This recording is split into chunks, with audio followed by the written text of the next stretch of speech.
Good morning, everybody, and Happy New Year's. Welcome to Season 2. It's hard to believe our second season of Trust Me, I'm a Lawyer podcast.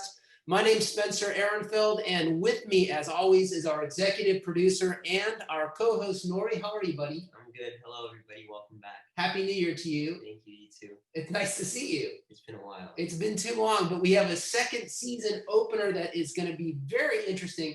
Why don't you tell everybody who our guest is? Today we have Christy Monroe, who's reached out to me on the Trustmeimalawyerpodcast Instagram, expressing intense passion for law with a fight in the legal world that I thought was worth sharing and something really fascinating that I think we all be interested in learning about. So wonderful. Well, thanks so much for having her. Christy, welcome to the program. Thank you so much for having me. So tell us a little bit about who you are, what you do, and what you are fighting for. Yeah, absolutely. So my name's Christy Monroe, and my goal is to become a human rights and civil attorney. I worked as a stripper for 7 years, and before that, when I was 15, I was sold into human trafficking. So it's very important to me, the topic, and there are a lot of really dark places inside of those buildings that people go to have fun, and they don't realize what's going on literally 10 feet from them. And so I want to do something about it, change it, and help as many girls as I can escape.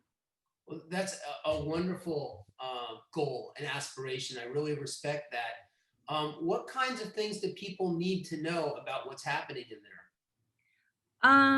First off, that most people who prostitute themselves, it's not a choice, and they have been coerced or cornered into it, and the management at most strip clubs, I would say, they're like, there's no other way to say it, they're pimps. And they use a lot of manipulation and fear tactics to make the girls do what they want them to do. And often the girls don't have a lot of options, and they target girls who aren't perfectly pretty and aren't perfectly thin because they know they might not get hired at the next club. And then they make them believe like, oh, you're this super hot girl and just go suck this guy's dick and you'll keep having a job, and you better tip me 60% of what you just made. What voices are out there now that are speaking on behalf of this part of our community that needs to be heard? Who's out there representing them? There aren't a lot. There's a couple of ex-strippers who are kind of spearheading the community. So I only met her one time for like 2 seconds, but there's a girl named Jack the Stripper. She is one of the people, but I'm very different in how I go about it. So I would say that the majority of the people that are out there making any kind of statement on behalf of strippers are people who are pro-prostitution, and I am extremely anti-prostitution. So on public forums, I've clashed with those people. I don't know of any other young, relevant person like me who is vocally anti-prostitution. And when you say anti-prostitution, are you talking about anti-legalized prostitution? Yes, I do not think that prostitution should be legalized. Could you share with us why? I have a lot of reasons. So I am a strong believer that we as society are morally obligated to protect the weakest and most vulnerable members of our society. And anyone who believes that women who fall into prostitution are not in that category is a person who's completely naive. It has been proven in countries where prostitution has been legalized that legalization does not correlate to a decrease in violence against prostitutes or in acceptance in general society. I mean, this list could go on for a long time. Well, those are all things candidly I never considered before. Tell us a little bit about your journey now. Where are you in your journey to become a lawyer, and what's going on with that? Yeah, so for 7 years, like I said, I was a stripper, and about 3 years into it, I decided to turn it into a stand-up comedy act, and I am the stripper comedian. And the act has been really great, and I've been headlining across the country at different festivals and comedy clubs and a lot of EDC festivals, which has been great because I'm able to reach the demographic that I think is most at risk for this specific problem. I don't know what EDC is. What is that? It's electronic dance music, like he knows what it is. Sure. Yeah. It's fun. It's just music that young people like. So you probably wouldn't like it. I've never even heard of it. Yeah. So I've been doing my comedy act there, but the undertones of my comedy act are all about respecting women and human rights and this really critical problem. A lot of my jokes address childhood abuse and confusion and how this ends up happening to these girls. So after that, I wrote a book, which is called Something Ridiculous by Christy Monroe. And it was a very honest look at what happened to me in my childhood. It's akin to A Child Called It. So it is not a funny book. And a lot of people are really shocked when they find out about that because I'm a comedian. So then at the beginning at the beginning of this year, 2020, I had this whole tour booked and I was going to be across the country and I had shows booked in Ohio and California and everything. And then a global pandemic happened. I heard about that. and I was like, oh no.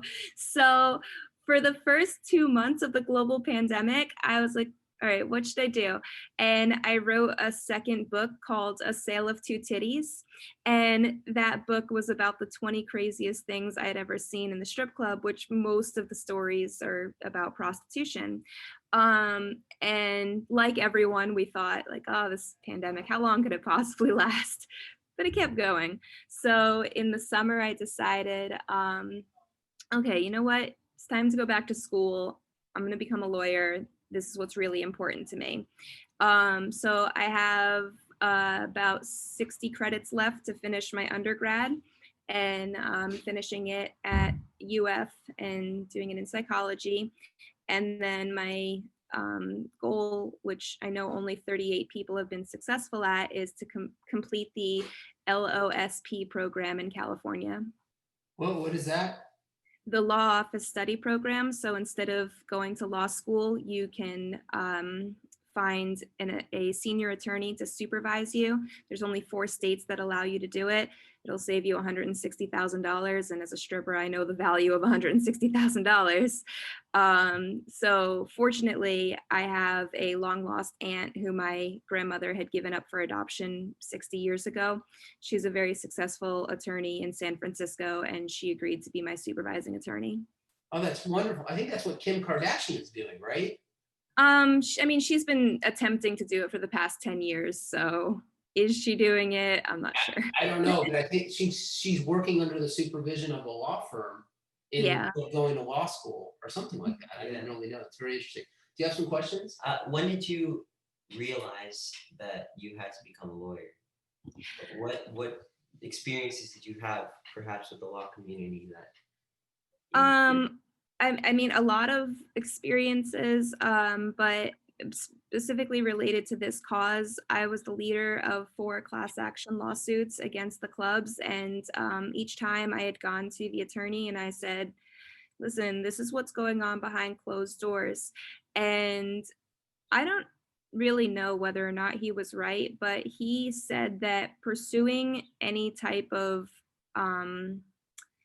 either lawsuit or criminal charges against the clubs relating specifically to the prostitution going on in there is virtually impossible, and that there's a lot of corruption in the politicians and there's a lot of looking the other way and refusal to deal with this problem, mostly because politicians want to be reelected. So he said that the best way to retaliate against the clubs was to go after them for labor law violations, which is what those lawsuits ended up doing. So there was one specific lawsuit that happened where I knew the club owner was buying illegal Cuban immigrants and then selling them into sex slavery, and they came in on a bus and worked at the club, and they never danced on the stage. They were busy in the back room, and then they'd get back on this bus and they'd go to this housing unit that he owned, and that was it. That was their whole life. And they had no way of escaping, and they had no papers, and no one was looking for them. So that was the biggest lawsuit that I spearheaded, and it was good because it ended up settling for $2.6 million. So it did put a dent in his wallet. But as far as I know, he actually is still doing what he's doing. Wow. Well, that's some story. And you're an extraordinary young lady. I wish you the very, very best on the journey for yourself and for all the people that need to have their voices heard, and hopefully we'll have them heard through you. It's just a wonderful goal that you have. I really admire what you're doing, and I really respect it. Thank you. Have you gotten any support from any legislators that want to, propose bills or introduce laws that might help protect these people?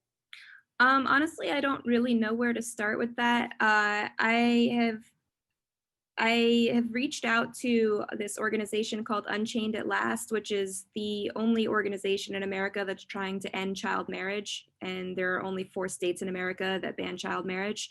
So I have reached out to them because they do a lot of lobbying to change laws surrounding that, which is another major issue relating to human trafficking. So I haven't made a lot of progress in that area yet, but I'm hopeful. Well, I wish you the best. I would simply suggest maybe starting your own non-for-profit that you could spearhead and direct it exactly in the way that you want it to go.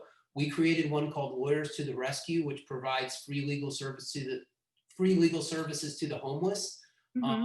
And I'm be more than happy to have you come if you would be available and maybe speak to our board of directors. We have a board of directors meeting this Thursday. And then this Saturday, we provide a pro bono, meaning free legal services to the homeless at Miami's Camilla's house.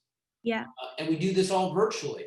And a lot of the folks that we represent are recovering, I don't know if that's the right word, former prostitutes, in both men and women that are now homeless. Yeah. So if you are available, it'd be awesome to have you come Thursday and speak to our board of directors. Maybe there's some synergy there that we could work together on something. Yeah, so I live a weird life, and I recently rescued a child out of a human trafficking ring, and I'm going to Atlanta on Wednesday to see her, and this has been a fight that lasted 2.5 years, so I am unbelievably excited to see this child. She's 9 years old. Congratulations. Thank you. So I will be in Atlanta, but if you are meeting the board of directors via Zoom, I'd be more than happy to join. Okay, awesome. Yeah, it's this Thursday. We'll send you an invite on Zoom. That would be perfect. And thank you again for coming on our podcast. Thank you for reaching out to Nori. And I hope that there's going to be plenty of opportunities for us to work with each other. And if there is, fantastic. And if not, I just wish you the very best. Thank you. I appreciate it. If people are interested in getting your books or seeing your appearances, we can put some links at the bottom here. Yeah. And we wish you the best. Happy New Year to you. Thanks for coming. Thank you so much. Have a nice day. Bye-bye now.